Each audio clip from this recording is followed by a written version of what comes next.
Mesdames et messieurs, bonjour et bienvenue dans ce journal du CHAN. Les Lions de la Teranga ont disposé des éléphants de la Côte d'Ivoire sur le score d'un but à 0. C'était donc hier lors de la première journée dans le groupe B du CHAN 2022 qui se déroule actuellement en Algérie.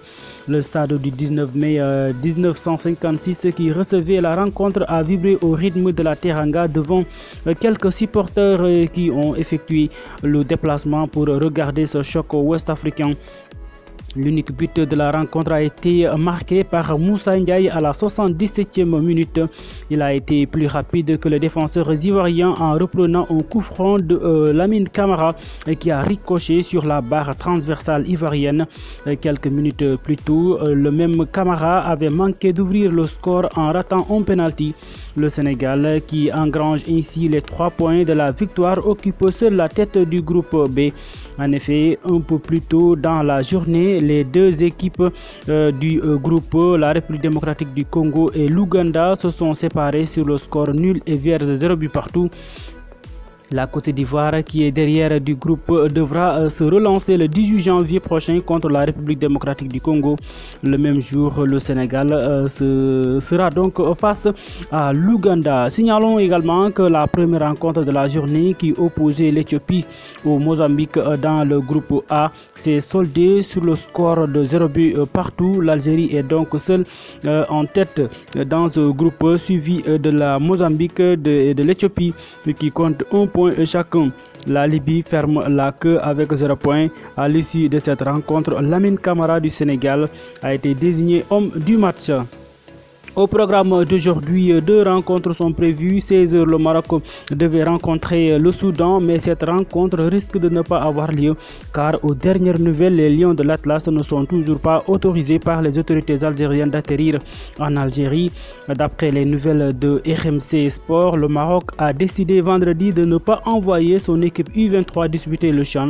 Dans un communiqué, la Fédération marocaine de football a par ailleurs dénoncé des propos racistes anti-marocaines prononcées lors de la cérémonie d'ouverture par le fils de Nelson Mandela. C'était lors de l'ouverture de cette CHAN. Des vidéos circulant sur les réseaux sociaux montrent également des supporters algériens en train de chanter des slogans racistes visant les Marocains. Ainsi, la fédération marocaine a adressé une correspondance à la CAF en lui demandant d'assumer toute la responsabilité face à ces transgressions flagrantes qui n'ont aucun lien avec les principes et valeurs du ballon rond. Après un bras de fer, le Maroc a décidé vendredi de ne pas envoyer son équipe U23 disputer le CHAN en Algérie faute d'avoir reçu l'autorisation des autorités algériennes pour s'y rendre en avion. Pour rappel, Alger a fermé le 22 septembre 2021 son espace aérien à tous les avions civils et militaires marocains après avoir rompu ses relations diplomatiques avec Rabat. Le CHAN, réservé aux joueurs disputant les championnats nationaux, se tient du 13 janvier au 4 février en Algérie. Les Lionceaux de l'Atlas ont remporté les 2 derniers CHAN en 2021 et 2018.